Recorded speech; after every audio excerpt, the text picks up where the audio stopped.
ऐतिहासिक महत्व की अद्भुत घटनाएं हमारी आंखों के सामने घटित हो रही हैं। विश्व व्यवस्था सचमुच बदल रही है और फिर भी अविश्वसनीय स्तर की मूर्खता हो रही है। यह हैरान करने वाली बात है कि लोग कितने मूर्ख हो सकते हैं। मुझे नहीं पता आप इसे देखकर कैसा महसूस करते हैं। मुझे विस्मय, सम्मान और आभार महसूस होता है। हम ऐसे समय में जी रहे हैं जहां हम अपनी आंखों से उन घटनाओं को देख रहे हैं जो दुनिया को बदल रही हैं और प्रक्रियाओं को फिर से शुरू कर रही हैं, उस सड़न को हटा रही हैं जो द्वितीय विश्व युद्ध के बाद से पश्चिमी अंतर्राष्ट्रीय नीतियों के मूल में घर कर गई थी और हमें एक नए युग की ओर ले जा रही हैं। और इसके बजाय कि हम सब इस नए क्षितिज का हिस्सा बनने के लिए इसे अपनाएं, हमारे बीच कुछ लोग सड़कों पर उतर रहे हैं, बीमार और विकृत मानसिकता के साथ। जो लोग इस हत्यारे, नस्लवादी और समलैंगिकता से नफरत करने वाले को महिमा मंडित कर प्रतीक बनाते हैं। ऐसे लोग जो इस दमन और तानाशाही के घिनौने झंडे को पसंद करते हैं, हत्यारे नारों का जाप करते हैं, अपने चेहरे धार्मिक प्रभुत्व के प्रतीकों से ढकते हैं जिन्हें वे खुद भी नहीं समझते। और जबकि ज्यादातर ध्यान युद्ध के मैदान पर है, वे पाखंड के साथ एकजुटता अभियानों में इठलाते फिरते हैं, तानाशाहों और उन शासन व्यवस्थाओं की प्रशंसा और पूजा करते हैं जो अपने ही नागरिकों को कुचलते हैं और उन्हें स्वतंत्रता या न्याय के प्रतीक के रूप में पेश करते हैं। जबकि वे संयुक्त राज्य अमेरिका, उस देश की आलोचना करते हैं जो व्यक्तिगत स्वतंत्रता के सिद्धांत पर बना है।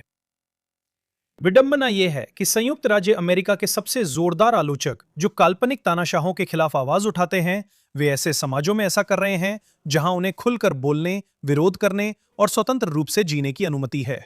चे गुवेरा कम्युनिस्टों, हमास, हिजबुल्लाह और आयतुल्लाह के विरोधियों को बड़ी संख्या में मारा गया। और प्रदर्शनकारी उन देशों में ऐसा कर रहे हैं जहां उत्पीड़न से भागे लोगों ने नई जिंदगी बनाई थी। जो लोग कभी अधिनायकवाद में नहीं रहे, वे ऐसी सोच का समर्थन कर रहे हैं जो उन्हें तुरंत चुप करा देगी। पाखंडी और अज्ञानी मूर्ख सबसे खतरनाक है, जिन्हें आसानी से वो बुराई बहका सकती है जो नेकी का रूप धरती है। इस साल जब अमेरिका अपनी स्वतंत्रता के 250 साल मना रहा है, तो हमें एक पल ठहरकर उस बात पर विचार करना चाहिए जिसे आज अचानक खुलेआम कहना विवादास्पद हो गया है।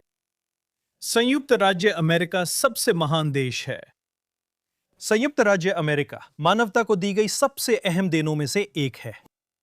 और इसकी पुरानी गलतियों या देश की कमियों पर बात मत शुरू करना। कोई भी देश या इंसान निर्दोष नहीं होता, और ना ही कोई ऐतिहासिक महान नेता बिना कमियों के होता है। मूसा, अब्राहम, राजा डेविड, राजा Solomon, Washington, Lincoln, Martin Luther King में से कोई भी पूर्ण नहीं था। महत्वपूर्ण यह है कि वे अपनी कमियों से ऊपर उठकर अपने आह्वान और मिशन को पूरा करें। संयुक्त राज्य अमेरिका के लिए यह अपने पेश किए विचारों को बनाए रखना है। ये विचार एक बहुत ही विशिष्ट नैतिक परंपरा में निहित हैं, यहूदी ईसाई विश्वास में कि हर इंसान को जन्म से ही अंतर्निहित गरिमा के साथ बनाया गया है, कि अधिकार शासकों द्वारा नहीं बल्कि एक उच्च सत्ता से मिलते हैं। स्वतंत्रता की घोषणा में संस्थापकों ने वैश्वीकरण नहीं किया, बल्कि व्यक्ति पर ध्यान देकर लिखा कि सभी मनुष्य समान हैं और अपने सृष्टिकर्ता से कुछ अहरणीय अधिकारों से संपन्न हैं। यह एक सच में क्रांतिकारी बयान था। इसका था कि अधिकार राजा, सरकार, संसद या आंदोलनों से नहीं आते, वे सृष्टिकर्ता से आते हैं, और इसलिए सबसे महत्वपूर्ण बात यह है कि उन्हें किसी भी मानव शक्ति द्वारा छीना नहीं जा सकता। इन विचारों ने पूरी पश्चिमी दुनिया की राजनीतिक कल्पना को नया रूप दिया। उन्होंने समाज का एक नया मॉडल बनाया जहां जनता और हर व्यक्ति पवित्र माने जाते हैं, जहां शक्ति को सीमित किया जाना चाहिए और जहां स्वतंत्रता कोई विशेषाधिकार नहीं बल्कि जन्मसिद्ध अधिकार है। उसकी सराहना करने के बजाय ये बिगड़ैल बच्चे झूठी बहादुरी दिखाते हैं। अगर ये लोग किसी गैर लोकतांत्रिक देश में होते तो काल्पनिक राजाओं के खिलाफ शिकायत करने वाले या तो गुलाग्स और पुनर्शिक्षा शिविरों में होते या गायब कर दिए जाते। नहीं, इसके बजाय तुम छोटे छोटे डरपोक लोग सड़कों पर जुलूस निकालते हो, अपनी भद्दी नथ और नीले बालों वाले चेहरे छुपाते हो, बेवकूफी भरे पोस्टर और मानसिक विकृति के झंडे लहराते हो। मजेदार यह है कि मैंने इसे रिकॉर्डिंग से ठीक पहले डेविड जे हैरिस जूनियर की पोस्ट पर देखा। इसमें लिखा था, पश्चिमी महिलाएं क्रांतिकारियों की तरह स्वांग भर रही हैं। ये सब कुछ कह देता है। तुम क्यूबा या वेनेजुएला जैसे नरक कुंडों में रहने के बजाय अपने कैफे और शानदार रेस्टोरेंट्स में जाते हो, जहां वे मेहनती लोग काम करते हैं जो उन्हीं गड्ढों से भागे हैं जिनकी तुम नकल करना चाहते हो। अरे अगर संयुक्त राज्य अमेरिका नहीं होता तो यूरोप या तो जर्मन होता या उससे भी बुरा रूसी, और वो भी कम्युनिस्ट। सच्चाई यह है कि अगर संयुक्त राज्य अमेरिका नहीं होता तो आज की दुनिया का नक्शा बिल्कुल अलग दिखता। एशिया या तो साम्राज्यवादी जापानी सैन्य वर्चस्व के अधीन रहता या फिर चीनी कम्युनिस्ट शासन के तहत, जैसे उत्तर कोरिया है, जहां विशाल आबादी ऐसे सिस्टम्स के तहत रहती जो व्यक्ति की पहचान, वंश और पूरी की पूरी संस्कृतियों को मिटा देते। संयुक्त राज्य अमेरिका ने सिर्फ अपनी रक्षा नहीं की, इसने स्वतंत्र समाजों की संभावना की रक्षा की। हम इजराइल में इसकी सराहना करते हैं। हमारे लिए इजराइल में यह सैद्धांतिक नहीं है। हम जानते हैं इस्लाम ने यहां के लोगों के साथ क्या किया। हम जानते हैं कि वे असहाय अल्पसंख्यकों के साथ कैसा व्यवहार करते हैं। जैसा प्रचार में दिखाया जाता है उसके विपरीत इजराइल के अधिकतर नागरिक वे हैं जिनके परिवार मध्य पूर्व के इस्लामी कब्जे वाले इलाकों से भागे थे। हम समझते हैं कि हमारे जैसे मूल्यों वाले सहयोगी का होना क्या महत्व रखता है। हम ऐसे देश के साथ साझेदारी को प्राथमिकता देते हैं जो व्यक्ति की गरिमा पर आधारित हो, न कि नेता की सर्वोच्चता पर। इसीलिए जब दुनिया भ्रमित, बटी हुई और नैतिक रूप से उल्टी लगती है, तब भी संयुक्त राज्य अमेरिका एक स्तंभ बना रहता है। ये इसलिए नहीं कि ये पूर्ण है, बल्कि क्योंकि इसी सिद्धांतों ने मानव इतिहास में सबसे ज्यादा लोगों को उत्पीड़न से मुक्त किया है। और देखें कि पश्चिमी उदार देशों के साथ विकल्प क्या है। देश जो शीत युद्ध के बाद की पराजयवादी नीतियों से भरे हैं, क्योंकि ये गंदे देश Canada, France, Spain, Norway, Netherlands, Australia, United kingdom, Switzerland, Austria और फिनलैंड, जो देश मानव अधिकारों को लेकर चिंतित रहते हैं, उन्होंने इस हफ्ते संयुक्त राष्ट्र के साथ मिलकर इस्लामी गणराज्य ईरान को संयुक्त राष्ट्र की महिला अधिकार, मानवाधिकार और आतंकवाद रोकथाम समिति का नेतृत्व करने के लिए नामांकित किया। मैं मजाक नहीं कर रहा। आतंकवाद रोकथाम, खैर सच कहूं तो उन्होंने पिछले 2.5 सालों में हमसे आतंकवाद रोकना सीख लिया है। लेकिन इन देशों ने चीन, क्यूबा, निकारागुआ, सूडान और सऊदी अरब को भी संयुक्त राष्ट्र की उस समिति में चुन लिया जो संयुक्त राष्ट्र में मानवाधिकार समूहों के काम की निगरानी करती है। क्या यह शानदार नहीं है? सालों तक ईरान अत्याचार करता रहा और पश्चिम के खिलाफ आतंकवादी हमले करता रहा, आतंकवादियों को फंडिंग देता रहा। यूरोपियों ने इसे सामान्य मान लिया और स्वीकार कर लिया। मानवाधिकार समूहों ने कभी विरोध नहीं किया। वे हमेशा आसान निशानों की आलोचना करते हैं। पश्चिमी लोकतंत्र पर हमला हो रहा है, ये लोग आतंकवादियों के लिए बहाने बनाते हैं। लेबनान पर ईरानी प्रॉक्सी आतंकवादियों का कब्जा रहा, लेकिन फ्रांस ने कभी उनसे सवाल या प्रतिबंध नहीं लगाया। इजराइल आतंकवादियों को फांसी देने का कानून पास करता है तो लोग तुरंत उसकी आलोचना शुरू कर देते हैं। और संयुक्त राष्ट्र ने ईरानी क्रांति की 47वीं वर्षगांठ मनाई, लेकिन यह इजराइल को लेकर लगातार चिंता जताता है। क्या हम याद दिला सकते हैं कि मध्य पूर्व में सिर्फ इजराइल ही है जहां से अरब लोग बड़े पैमाने पर पलायन नहीं कर रहे? आप इजराइल के बारे में जो चाहें कह सकते हैं, लेकिन तथ्य खुद अपनी बात कहते हैं। हम ये नजरअंदाज कर सकते हैं कि बाकी पश्चिमी उदार लोकतंत्र आतंकवादी शासन के खिलाफ युद्ध में शामिल नहीं हुए, लेकिन ये माफी लायक नहीं है कि वे इन देशों को ऐसे इनाम दे जैसे वे उन सिद्धांतों का सम्मान करते हों जो लोकतंत्रों के नागरिकों के लिए मायने रखते हैं। पश्चिम ने इन बीमार और विकृत देशों की स्वीकृति को लंबे समय से सामान्य बना दिया है। जो अंतर्राष्ट्रीय संगठनों में विकृत मूल्य साझा करते हैं, वे इजराइल की आलोचना करते हैं, लेकिन इन देशों की करतूतों पर पर्दा डाल देते हैं। ईरान का सामान्यीकरण जो अपने नागरिकों का संहार कर रहा है। जो देश ऐसा करते हैं वे हमारे पक्ष में नहीं हैं। सच कहूं तो मैं नहीं चाहता वे हमारे पक्ष में हों। यहां आज इजराइल में हमारे युवा हैं। वे गर्वित, मजबूत, एकाग्र और आभारी हैं। ये हमारे युवा 80 साल पहले थे। ऐसा आज भी हो सकता है जैसा 7 अक्टूबर के नोवा फेस्टिवल में देखा। और अगर कुछ है तो 7 अक्टूबर हमें उस चीज की याद दिलाता है जिसे हम बीती बात समझते थे। असल में हमें वाकई में बहुत आभारी होना चाहिए। उन यहूदी विरोधी टिप्पणियों के लिए आभारी होना चाहिए जो आप में से कई लोग कमेंट्स में पोस्ट करते हैं। कुछ लोग तो यहां कमेंट सेक्शन में भी ऐसी टिप्पणियां छोड़ जाते हैं। ये बीते दिनों की रोज याद दिलाने वाली बातें हैं। मेरा कंटेंट लोगों की सोच बदलने के लिए नहीं है, क्योंकि मुझे पता है कि ऐसा नहीं होगा। ये उन लोगों को और मजबूत करने के लिए है जो पहले से ही सच जानते हैं। बाकी सब लोगों के बारे में मुझे फर्क नहीं पड़ता कि आप क्या सोचते हैं। आप बस ये साबित करते हैं कि हमास ने 7 अक्टूबर को जो किया वो आप भी करना चाहते हैं। जब उन्होंने इजराइल की सीमा तोड़ी तो उन्होंने वही बीमार नफरत भी बाहर निकाल दी जो तुम में से इतने लोग अपनी विकृत आत्मा में लिए फिरते हैं। जैसे स्पेन उदाहरण के लिए, जो इजराइल की निंदा करने में इतने उत्साही हैं और इजरायलियों द्वारा हर साल मनाए जाने वाले किल द गॉय डे का इतना विरोध करते हैं। ओह, एक मिनट रुको, माफ कीजिए, यह मेरी गलती है, वो हम नहीं हैं। उनके यहां हर साल मातर जूडियोज वीक मनाई जाती है, जिसका शाब्दिक अर्थ है यहूदियों को मारने का सप्ताह, जो कि स्पेन के उत्तरी प्रांत लियोन में सदियों पुरानी परंपरा है, जहां लोग अपने ईस्टर अवकाश के दौरान एक खास शराब वाला कॉकटेल पीते हैं। यूरोप में यह स्वीकार्य है, लेकिन भगवान न करे कि यहूदी मॉयल्स, जो यहूदी परंपरा ब्रित को निभाते हैं, ऐसा बेल्जियम में करें। वहां उन्हें उस कार्य पर सताया जाता है। ओ रुकिए, क्या मैंने सताया जाता है कहा? मेरा मतलब मुकदमा चलाया जाता है था। सच कहूं तो मुझे न तो इसकी परवाह है, न ही उनके पाखंड की। अब हम उस अंधेरी रात में चुपचाप नहीं उतरेंगे।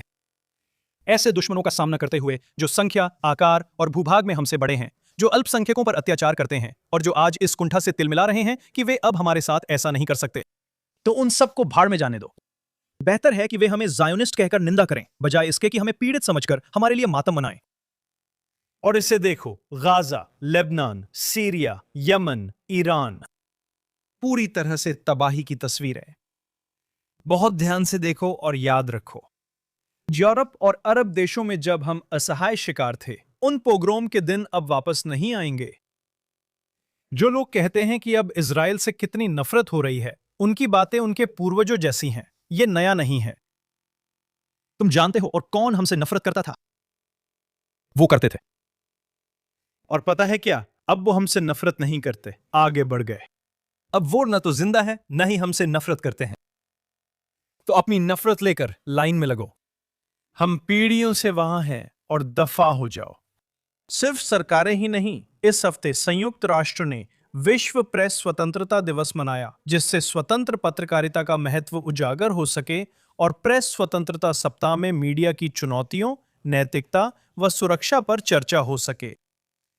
इस हफ्ते उन्होंने तानाशाही शासन और खासकर इजरायली सेना की निंदा की, जिन्हें पत्रकारों की रिकॉर्ड तोड़ मौतों और दमन के लिए जिम्मेदार ठहराया। रिपोर्टर्स सेंस फ्रंटियर्स द्वारा जारी 2026 वर्ल्ड प्रेस फ्रीडम इंडेक्स और कमिटी टू प्रोटेक्ट जर्नलिस्ट के आंकड़ों ने इजरायली सेना को दुनिया में पत्रकारों की सबसे बड़ी हत्यारी बताया है। इसका कारण है कि समाचार एजेंसियों में काम करने वाले हमास और हिजबुल्लाह के आतंकवादी प्रेस जैकेट और हेलमेट पहनते हैं। इजराइल में फॉरेन प्रेस एसोसिएशन ने भी इजराइल से अपनी सुरक्षा प्रोटोकॉल खत्म करने की मांग की। वे इसे प्रेस की आजादी की लड़ाई बताते हैं और कहते हैं कि अगर वे गाजा में नहीं होंगे तो दुनिया अंधेरे में रहेगी। मैंने उनके साथ 25 साल से ज्यादा काम किया है। वे मीडिया संस्थान जो खुद को निष्पक्ष बताते हैं, ये अनदेखा करते हैं कि आतंकी संगठन अपने क्षेत्रों में स्वतंत्र मीडिया कर्मियों को नहीं आने देंगे। वे कभी भी दूसरी तरफ से उन पर लगाए गए प्रतिबंधों को साझा नहीं करते। अब इसे समझने के लिए आपको कोई जीनियस होने की जरूरत नहीं है। यह किसी भी समझदार इंसान के लिए बिल्कुल साफ है कि अगर आप एक आतंकी हैं जो किसी इलाके को नियंत्रित करता है, तो आप वहां किसी को भी आजादी से काम करने नहीं देंगे। वे कभी यह स्वीकार नहीं करते कि जिन स्थानीय लोगों को वे काम पर रखते हैं, उनका इस्तेमाल वे प्रेस वाहनों को मिली छूट के सहारे हथियारों और आतंकियों को पहुंचाने और युद्ध क्षेत्रों में इजराइल को लड़ाई में उलझाने के लिए करते हैं। वे कभी वो तस्वीरें नहीं दिखाते जो आतंकी संगठनों ने उन्हीं प्रेस सदस्यों की याद में साझा की थी जो आतंकी वर्दी में थे और इजराइल ने मार गिराया था। यह भी सवाल है मीडिया के खुद को अपरिहार्य बताने का। वे दावा करते हैं कि वही सच दिखा सकते हैं, लेकिन जो उनकी राजनीति से मेल नहीं खाता उसे नजरअंदाज कर देते हैं। ईरान के युवराज रेजा पहलवी को पिछले हफ्ते ये दुर्भाग्य मिला और यूरोप दौरे पर उन्होंने पश्चिमी मीडिया को लेकर ये कहा, मेरे दौरे का एक ही उद्देश्य था, इस्लामिक रिपब्लिक, उसकी दहशत और इंटरनेट ब्लैकआउट के कारण बंधक बने लाखों ईरानियों को आवाज देना। वे लाखों ईरानी जिन्हें चुप करा दिया गया है। लेकिन अब मैं पूरे विश्वास के साथ कह सकता हूं कि ये चुप कराना, ये सेंसरशिप सिर्फ ईरान की हुकूमत के हाथों ही नहीं हो रही है, बल्कि अंतर्राष्ट्रीय और खासकर यूरोपीय मीडिया के जरिए भी हो रही है। वो बताते हैं कि उन्होंने 150 पत्रकारों से 2 घंटे से ज्यादा बात की। देखिए उनकी प्रतिक्रिया ऐसी थी। और उन 2 घंटों में 150 पत्रकारों में से किसी ने भी मुझसे 8 और 9 जनवरी को मेरी देश की सड़कों पर मारे गए 40,000 ईरानियों के बारे में एक भी सवाल नहीं पूछा। बहलवी के साथ उन ईरानियों के परिवार भी उनके साथ थे जिन्हें शासन ने मार डाला था, लेकिन उनसे कोई सवाल नहीं पूछा गया। मीडिया किसमें रुचि थी? देखें उन्होंने क्या निष्कर्ष निकाला। यहाँ उस महाद्वीप के दिल में जो मानव अधिकार, न्याय और गरिमा के लिए खड़ा होने का दावा करता है, उसके पत्रकारों ने अपनी पेशेवर जिम्मेदारियों और यहाँ तक कि अपनी नैतिक निष्पक्षता तक को पूरी तरह त्याग दिया है। वे अमेरिका की आलोचना करने में ज्यादा रुचि रखते हैं, यह पूछने में कि संयुक्त राज्य अमेरिका और इजराइल ने उस तानाशाह को क्यों मार डाला जिसने 47 वर्षों तक हमारे लोगों का कत्लेआम किया, बजाय इसके कि वे उस शासन की आलोचना करें जो कत्लेआम कर रहा है। ये खुद को चौथा स्तंभ कहने वाले मीडिया द्वारा नीति तय करने की कोशिश का क्लासिक उदाहरण है। चाहे आप उन्हें सच के रक्षक माने या सिर्फ एक ऐसा उद्योग जो सच की कीमत पर अपनी रेटिंग बढ़ाने की कोशिश कर रहा है, एक बात स्पष्ट है। ये समाचार दिग्गज सिर्फ खबरें नहीं बता रहे हैं, वे अपनी राय हम सब पर थोपने की कोशिश कर रहे हैं। इसलिए जब आप ऐसे शीर्षक देखते हैं जो अधूरी जानकारी देते हैं तो हैरानी नहीं होती। यही बात है। हिजबुल्लाह ने उन इलाकों में प्रवेश किया जहां उन्हें लौटने पर प्रतिबंध था, जो कि युद्ध विराम समझौते का भी हिस्सा है, या वे इजराइल पर मिसाइल दागने की तैयारी कर रहे थे। मीडिया सच्चाई की छवि बनाते हैं, जानते हैं कि अधिकतर लोग सिर्फ शीर्षक पढ़ते हैं और फिर नकारात्मक खबरों की बाढ़ से वे हालात के बारे में एक धारणा बना देते हैं और वे मूल रूप से आपसे झूठ बोल रहे हैं। लेकिन अतीत के विपरीत अब हम उन्हें इस पर टोक सकते हैं। ठीक है, तो अब गहरी सांस लें, आराम करें और आगे बढ़ें, क्योंकि हम इस हफ्ते घट रही कुछ घटनाओं पर नजर डालते हैं। ईरान में चल रहे युद्ध के बीच ऐसा लगता है कि हम बीच की एक अस्थिर स्थिति में फंसे हुए हैं, जिसे मैं सबसे अच्छा इसी तरह बयान कर सकता हूं। बातचीत रुकी हुई है, सब दिखावा कर रहे हैं कि जारी है, पर न आगे बढ़ रही है न कोई नतीजा निकल रहा। यह बिना पटकथा का कूटनीतिक नाटक है। जहां राजनीतिक प्रक्रिया रुकी है वहां आर्थिक दबाव असर दिखा रहा है। प्रतिबंध, सीमाएं, वित्तीय अलगाव सिर्फ प्रतीकात्मक नहीं है, ये दबाव बढ़ाकर ईरान को धीरे धीरे पिस रहे हैं। वे रणनीतिक परिदृश्य को बिना एक भी गोली चलाए बदल रहे हैं। इस गतिरोध और युद्ध की आशंका के बीच संयुक्त राज्य अमेरिका मध्य मार्ग रणनीति अपना रहा है। वॉशिंगटन ने होर्मुज जलडबरू मध्य में फंसे टैंकर और वाणिज्यिक जहाज निकालने का अभियान घोषित किया। यह सिर्फ तकनीकी मिशन नहीं, रणनीतिक संदेश भी है। यह जलडमरू मध्य नौवहन की स्वतंत्रता के लिए फिर से खोलने की कोशिश है, जो अंतर्राष्ट्रीय व्यवस्था का मुख्य सिद्धांत है। लेकिन ईरान पर आर्थिक घेराबंदी नहीं हटाई गई। यह महत्वपूर्ण है क्योंकि अमेरिकी ये अपने लिए नहीं बल्कि दुनिया के लिए कर रहे हैं। उनके पास खुद के तेल संसाधन हैं। तो अगर यहां कुछ भी होता है और अगर ईरानी ऐसा करना जारी रखते हैं तो संयुक्त राज्य अमेरिका बाकी दुनिया के लिए लड़ रहा है। यह वाकई शानदार है। और अब एक बार फिर यह एक जाना पहचाना पैटर्न है और गेंद फिर से ईरानियों के पाले में है। ट्रंप ने अगले बुधवार तक समय दिया है, देखते हैं। तेहरान संयम बरत सकता है या अमेरिका को चुनौती दे सकता है। सीधे टकराव के बजाय किसी गलत आकलन, परीक्षण, उकसावे या साधारण कदम से हद पार कर सकता है। कौन जानता है? पिछले हफ्ते यूएई पर हमले की किसी को उम्मीद नहीं थी। इससे पहले से अस्थिर मध्य पूर्व का संकट कहीं बड़ा हो जाता है। असली ऐतिहासिक घटनाएं न टिकटॉक क्लिप्स की रफ्तार से घटित होती हैं, न ही किसी एक न्यूज साइकिल की गति से। मैं वही दोहराता हूं जो पिछले महीने युद्ध विराम शुरू होने पर कहा था। हम पश्चिमी देशों में तुरंत संतुष्टि चाहने वाले समाज में रहते हैं। कोई इंतजार या प्रक्रिया नहीं, बस अभी यही। जब चीजें धीरे धीरे बढ़ती हैं या धैर्य चाहती हैं, हम उन्हें सहन नहीं कर पाते। लेकिन प्रक्रिया ऐसे काम नहीं करती। इतिहास ऑन डिमांड नहीं चलता। यह सीधे अंत तक नहीं पहुंचता। यह धीरे धीरे और अप्रत्याशित ढंग से सामने आता है। यही तो पूरे खेल का मकसद है, समय। यह बात गजा और लेबनान पर भी लागू होती है। गजा अपनी रुकी हकीकत में है एक युद्ध विराम जो तकनीकी तौर पर लागू है लेकिन व्यवहार में असमान है। बड़ी मात्रा में सहायता अंदर आ रही है, लेकिन हथियार बाहर नहीं जा रहे हैं। हमास अभी भी मौजूद है, लेकिन कमजोर हो गया है, एक ऐसा अभिनेता जो मौजूद होते हुए भी अनुपस्थित है। ये एक ऐसा इलाका है जो बस इतना ही काम करता है कि पूरी तरह से बिखर न जाए, लेकिन इतना नहीं कि किसी समस्या का समाधान हो सके। एक ठहरा हुआ संतुलन। हमास अपनी सत्ता बचाने की कोशिश कर रहा है, जबकि अब तक 44,000 गजावासी जमीन के रास्ते गजा पट्टी छोड़ चुके हैं। जब आप फ्री गाजा कहते हैं तो आपके पास फ्ली गाजा है।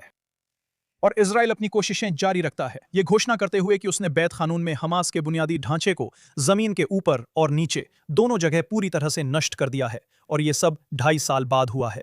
यह आपको सिर्फ ये अंदाजा देता है कि गाजा पट्टी में जमीन के नीचे इन बुनियादी ढांचों में उन्होंने कितना निवेश किया था। लेबनान भी इसी अस्थिर बीच की स्थिति में जी रहा है। हम लेबनान से बातचीत शुरू होने का इंतजार कर रहे हैं, हालांकि जानते हैं वो अपने फैसले लागू नहीं कर सकता। हर हफ्ते हम सुरंगों, हथियारों और बुनियादी ढांचे का खुलासा करते हैं जो हम पर पल भर में हमला करने के लिए तैयार रखे गए हैं।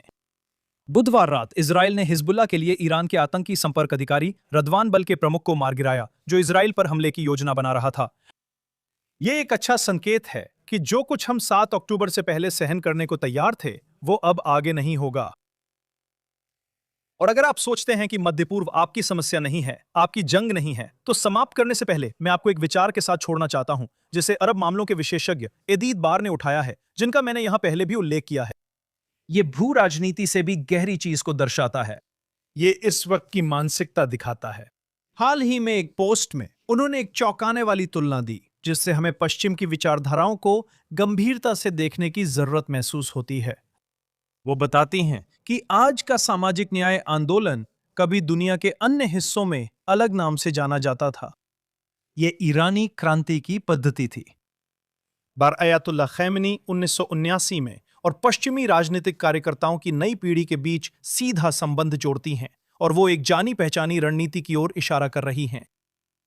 खोमेनी ने समझा कि पश्चिमी गठबंधन के किसी समाज को अस्थिर करने के लिए धर्मशास्त्र से शुरुआत नहीं करनी चाहिए। आप वादों से शुरू करते हैं। मुफ्त बिजली, मुफ्त पानी, गरीबों के लिए न्याय, भ्रष्टाचार के खिलाफ युद्ध, एक सपना जो मुफ्त शब्द में लिपटा हुआ है। क्या यह परिचित लगता है? 2026 में जोरान मामदानी, न्यूयॉर्क के मेयर, मुफ्त आवास, मुफ्त परिवहन, सामाजिक न्याय और अमीरों के खिलाफ युद्ध का वादा करते हैं।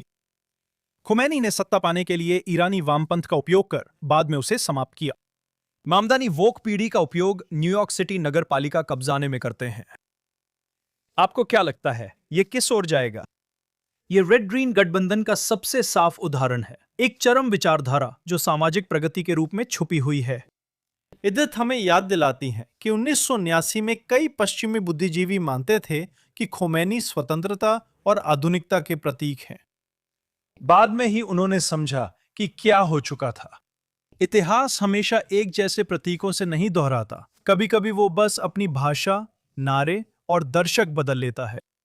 और इद्दत बार हमें इसी सवाल के साथ छोड़ती हैं। सवाल ये नहीं कि न्यूयॉर्क तेहरान बनेगा या नहीं, सवाल ये है कि पश्चिमी बुद्धिजीवी बार बार उन्हीं वैचारिक तंत्रों पर मोहित क्यों पड़ जाते हैं, बस नए नारों के साथ। ये सवाल आप अगली बार तक सोच सकते हैं। मेरे साथ जुड़ने के लिए धन्यवाद। मैं डैनियल सीमैन हूं और ये JNS TV यरूशलेम इजराइल से लाइव है।